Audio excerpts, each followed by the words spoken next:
What's going on, Pizza Fam? Listen, before we get into the episode, I just wanted to make a quick shout out to Thrive POS. They've recently partnered with the podcast and they bring an exclusive offer for our listeners. Listen, Thrive POS is not just a POS system. It was built for operators just like us. It's fast, it's reliable, and most importantly, it helps us focus on what matters: our pizza, our people, and our profits. Check out the exclusive offer from Thrive POS at thrivepos.com/Pizza King, or just click the link in the description. Now let's get into the episode. Customers want what they ordered in a timely manner. You know what I mean? It's not fine dining. It's pizza.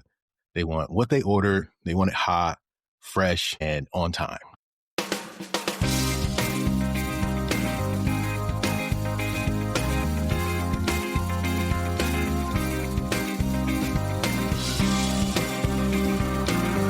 What's going on, Pizza Fam? Welcome back to another episode of the Pizza King podcast. I'm your host, Tyrell Reed. As always, this is Friday. This is our special time now that we've been having so many guests. This is really my only time to really get on the mic and talk.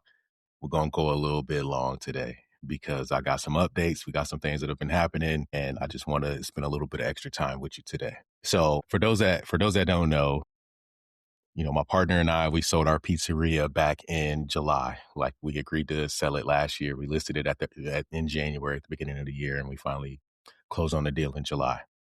So for the last 4.5 months, I have, been trying to find my way out here. And I'm happy to announce today that after 4.5 months or 5 months or however long it's been since we sold, Pizza King is getting back in the game. Back in the game. We found a pizzeria. We have, handled the negotiations, and we will be taking over an existing store at the beginning of 2026. So that's exciting news. And if you follow me like on Facebook, I think that's probably where I kind of put the most stuff out. If you follow me, you've probably been getting some of the hints already just because of some of the questions that I've been asking. And it's exciting. It's exciting. I'm super excited. I'm ready. I can't say I've been bored because I've been really busy with the pod and trying to continue to build this brand, and it's been incredibly rewarding and successful. But I'm also missing the action of being in the game and having a pizzeria and, just having a place, to work on my craft and do all that outside of the house. So with that being said, yes, Tyrell will be taking over the West Shore Pizza location in Valrico, which is not like literally 2 miles from my house. So very excited about that. It's an existing location.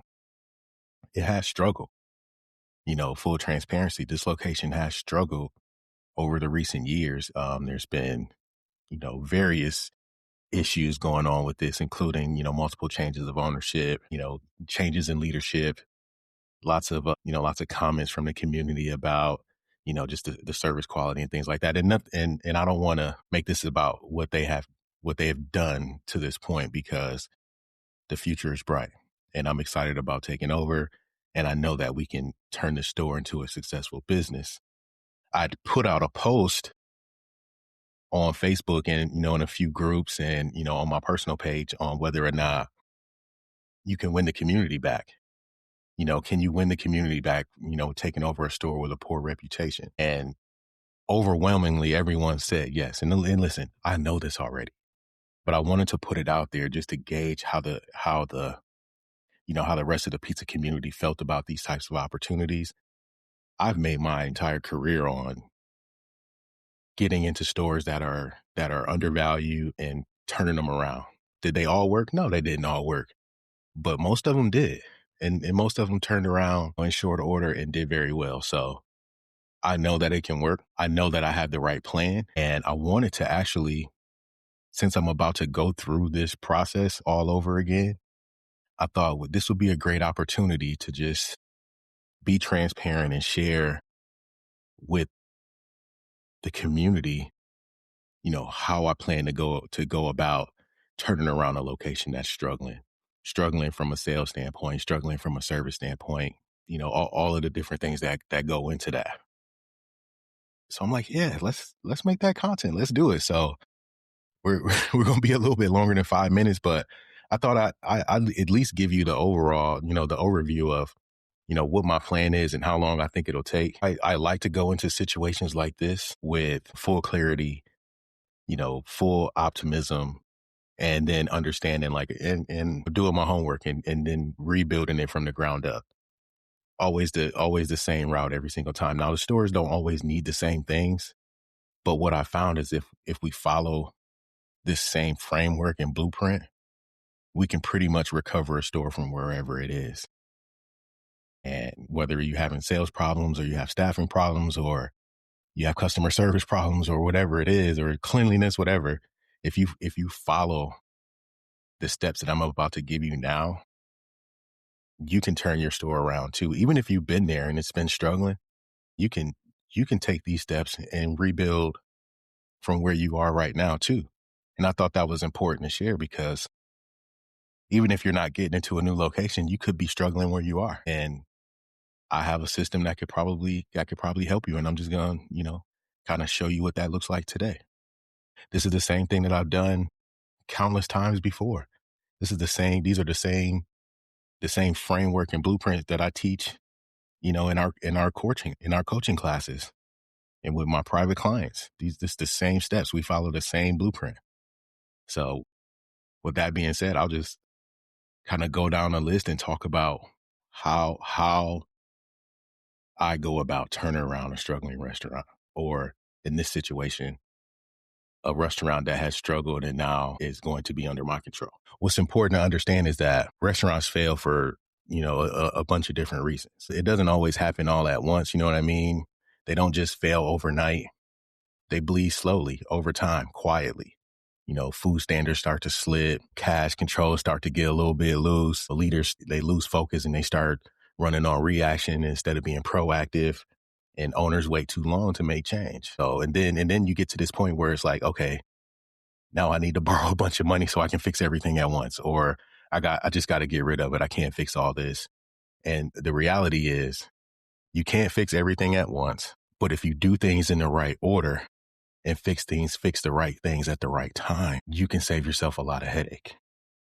And that's why we created this sequence. And I didn't create it. I just learned it over time, documented it, and, continue to use it over my career. Simple rules for me. We always fix safety before we fix sales. We fix cash handling. We fix cash before we fix culture, and we fix leadership before we fix growth. And I like to take it and look at it like a 3-month, 12-week process, right? So in 3 months, I should start to see real change from the systems that we put in place. Even if there are already systems in place, we like to start from the ground up, assess, rebuild, and grow from there. Very first week coming in, we always start, really the first 2 weeks it was really all about stabilizing where we are, setting the foundation. Week 1, we focus exclusively on food safety and cleanliness. The goal is simple: protect the guests, protect the business. So it's a full reset. We don't take no shortcuts. We retrain everybody on food safety standards, make sure everybody's got food handler certificates or food safety manager cards. We label everything, we date everything, we clean every single thing. We start, making sure we're doing our temperature checks. We're doing our line checks twice a day. No tolerance. This is the very first standard that we set. And food safety is an easy place to start setting standards because everybody already understands why. There's really never any pushback on pushing cleanliness and safety when it comes to running a restaurant because everyone knows what's at risk here. So we always start with food safety. We spend the first full week just cleaning, resetting standards, retraining everybody on the standards, and then, building from there. Excuse me. Then week 2, I go straight into cash handling and cash management, just really making sure we lock down practices around cash handling and money, just because that's not a place where we can afford to ever be gray. You know what I mean? Like we gotta make sure we know that whatever our process is for assigning drawers, our opening and closing procedures, like how do we open the drawer? How do we close the drawer?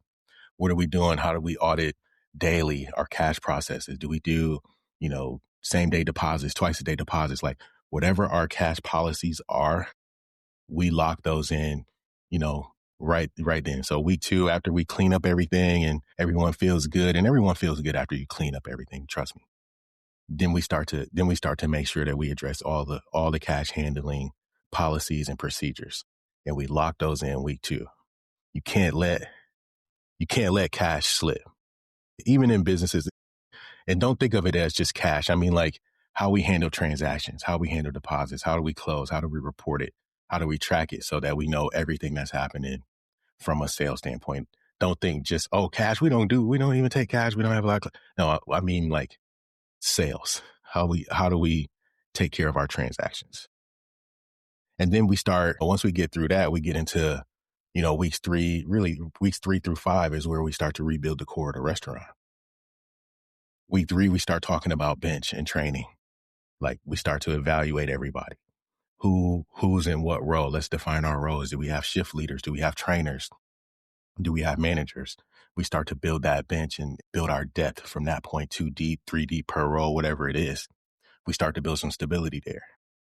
Week 4, I like to start to kind of split and segment people. So starting from like week 4, week 5 is where I start working with managers on their things while continuing to work with the team on their things. So after we've identified a manager, even if I'm the manager and I have someone that I've identified through that training and bench phase, we start to work on what those weekly and daily routines look like. So you can't have a GM that is spending their entire week just reacting to the fires, just putting out fires, because that's not leadership. So if you're in that role and you're just reacting all week, you're going to miss out on your admin time. You're going to rush when it's time to do the schedule. You're going to half-ass do your food order or your inventory because there's just not enough time to do all the things. So we need to install some structure. And this is the week that we start to do it. We establish all our routines. We set fixed admin time. If it's, Monday from 8 to 12 or whatever it is, or if it's every day we're going to spend an hour doing admin, we start to set our routine around it. What's our inventory day? How are we handling what's our inventory? What's our ordering cadence? All of these things start to get scheduled. So we can establish a rhythm for the leadership. And then the store starts to calm down a little bit. You know what I mean? But at the same time, I'm starting to work with the team and their things. So like, what are the daily routines with the team? So you establish routines for the managers, but then we also have to start establishing rhythm and routine for the team. And then week 5 is where we really start to see the split. Week 5, you're going to see me working, and I'm going to document all of this too. You'll see me, and I'll talk about it through all the various channels, maybe blog posts or something, whatever it is, we'll figure it out. But as we get into weeks 5, 6, all of this, I'm starting to see, all right, team, we're working on products, managers, we're working on, understanding the financials and things like that. So with the team, all right, we're super focused on specs. All right, making sure that we're executing everything properly. This is where, accuracy starts to matter, like understanding the expectations. And look, our business is very simple.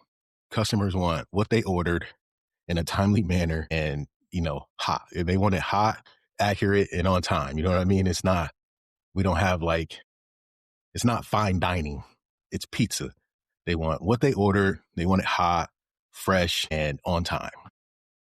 It's very simple. Understanding what the setting standards on specs, making sure we understand what that means.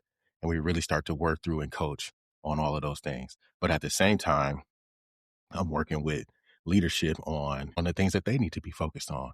So I'm teaching a manager, all right, this is how we work through P&L. We start talking about financial responsibility at that point. Profit and loss. How are we managing the schedule? How are we managing labor every day? Do we understand what food cost looks like? This is where we start to plant those seeds on all of those things. How do we, what's our weekly review going to look like with numbers? We start establishing the rhythm on those things, because from there, we start to track results, and then we can really improve our decision-making process by tracking results and not just gut feelings in the store, or not just reacting to things. We start tying all of our decisions to whether or not it's going to be to the benefit or to the detriment of the business. So as we move past the product discussions and, continuing to build on our financial responsibility with the leadership team. Then we start talking about, all right, how do we, we rebuilt our core, right? Our team understands what products look like, how things should be put together, what the end result looks like. Now we start tying it all into resetting the experience for the guest, like talking about how do we properly serve the guest. So from a team standpoint, remember, we're segmenting at this point. So from a team standpoint, we set the service standards, like how do we greet the customers? How do we answer the phone? How do we resolve issues? How do we answer those questions? And from a leadership standpoint, we talk about conflict resolution. How do we handle guest complaints? Install the blast system. Well, I love the blast. This is from my fuzzy days, but blast was a iteration of the last system. Was listen, apologize, solve, and thank. But we added the B to it for blast, which is believe, listen, apologize, solve, and thank. So we're not here to argue over pizzas. We're here to, push the experience forward, go above and beyond, fix things, and follow up. So we don't have to guess. We measure our service. We start to track what that looks like. And look, if you don't think there's a measurement on service, go look at your Google reviews. Go look at your Yelp rating. Go look at, wherever your TripAdvisor, wherever you're tracking it. And ask. One of the things I used to do was TripAdvisor does a good job of ranking experiences or ranking places in a certain area. And I remember I was running a restaurant in Riverview at the time, which is a small town outside of Tampa. We pulled it and we were like the 27th ranked pizzeria on TripAdvisor in Riverview. And I challenged the team. I said, do you think, first of all, I didn't even know there were 27 pizzerias in Riverview. And do you think we're the 20th best one? And they were offended. So then it helped us understand that we have to raise our standards. We had to start going after our 5-star reviews. We had to start treating our guests even better. Little things like that where we can challenge and push the agenda forward. So think about that. Week 7 becomes, really more about just stewardship, leadership development. This is where we, start to have weekly one-on-ones. We set and clear ownership of different tasks and different roles. We reset our core. We understand our food safety standards. We have our daily and weekly routines down. We can really start to give more ownership, to our junior leaders, start having more coaching conversations versus, rescuing them every time, every situation. We really start to develop people at this point. So that's what I'm saying. By week 7, week 8, you're shifting from manager to coach, and you're letting leaders solve problems, and you're then talking through, the results at that point, really letting your managers execute things and then have conversations. So then beyond that, once we get to like week 8, 2 months in, now we're starting to talk about how we start to really improve our processes. This is where we push speed and we push consistency. I love to, after we got a couple of months under our belt, everyone understands the system, everyone's comfortable. This is where we start to go and attack, all the chaos. I push back a house optimization. I really like to push that back. Some folks like to start with, all right, let's change. This doesn't work in the kitchen. No, I think, in my opinion, you get the team comfortable, and then you build your system, you have your processes, and then you work together on how to optimize those processes. So I love doing, waiting a couple of months before we do a back of house optimization. So now we start, okay, well, how can we take a few steps out of this? How do we improve our kitchen organization? How should the walk-in be set up? How should our dry storage work? We start to work together on those things because you have people who now can think for themselves, can address situations, and you're already having one-on-one conversations and weekly follow-ups. Now we start to optimize. So once you start to remove things like that, you're going to get faster and you're going to get better. And that's the goal, right? So weeks 8, 9, 10 in that range, focusing fully on just optimizing and having conversations. Then we start talking about, pushing your speed through, like setting some standards around speed and around excellence so that you continue to really serve the customer the very best way. Then before 2-3 months in, we're not even talking about ticking times. We're not talking about, speed during the rush or, any accountability around speed. At this point, we really just push accuracy. We want to do it right. And then we'll talk about doing it fast. You get better. So, as the pressure builds, and at this point, your sales are probably starting to creep up, the standards matter even more. So you can have those conversations. And then lastly, I like to round it out with, the part that most people forget, which is competition and recognition. So we push friendly competition at each station, like who's the fastest pizza maker, who's the most accurate order taker, who can roll the dough balls the fastest, or, little competitions like that push healthy camaraderie and healthy engagement, and pushes the team to just raise their standards a little bit more and a little bit better. So I'll wait a couple of months, we let everybody get comfortable with their roles. We start optimizing, we're building sales, we got systems in place, and now we start setting some standards around who's this and who's that. And it's not, to say someone's not good enough, but it's to encourage folks to say, all right, well, I can do that too, or I can make 3 pizzas faster, or I can roll 3 dough balls faster, or I can fold, a box folding competition, or whatever it is. We start to install some competitiveness and then recognition from that. And not that we only recognize the winners. We try to really do our best to recognize everybody, but these give you easy ways to start recognizing people.